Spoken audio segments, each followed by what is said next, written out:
Le système des réserves fractionnaires. Explication structurée et précise. Le système bancaire moderne repose sur ce que l'on appelle le système des réserves fractionnaires. Dans ce cadre, les banques ne conservent qu'une fraction des dépôts qui leur sont confiés et prêtent le reste. Ce mécanisme est au cœur du fonctionnement du crédit et de la création monétaire dans les économies contemporaines. Short 2. Origine historique simplifiée. Historiquement, les activités bancaires sont apparues lorsque des orfèvres ou des changeurs acceptaient de garder de l'or en dépôt. En échange, ils remettaient aux déposants un certificat de dépôt, c'est-à-dire un document attestant que l'or était conservé et pouvait être réclamé à tout moment.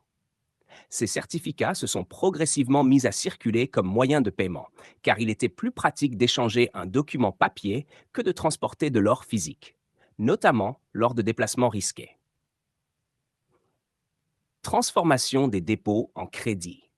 Les dépositaires ont alors constaté que tous les déposants ne réclamaient pas leur or simultanément.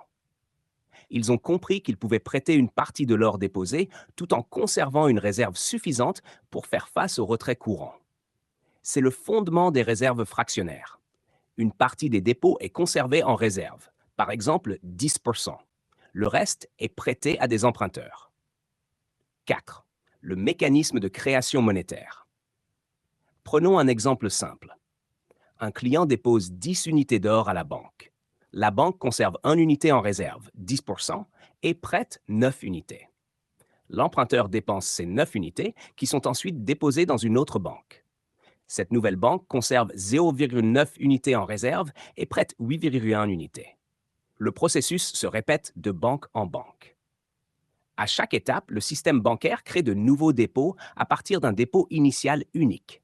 La somme totale des dépôts augmente, bien que la quantité d'or ou de monnaie centrale reste inchangée. 5. Ce qui est réellement créé. Il est essentiel d'être précis. La banque ne crée pas de monnaie centrale, or, billets de banque ou réserve de banque centrale.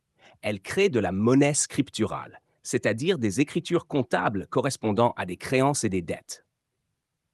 Cette monnaie existe tant que les agents économiques ont confiance dans le système et que les demandes de retrait restent compatibles avec les réserves disponibles.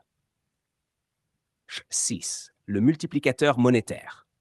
Dans un système théorique avec un taux de réserve de 10%, un dépôt initial de 10 unités peut conduire à un total d'environ 100 unités de dépôt dans l'ensemble du système bancaire. Ce phénomène est appelé multiplicateur monétaire. Il ne s'agit pas d'un tour de magie, mais d'un processus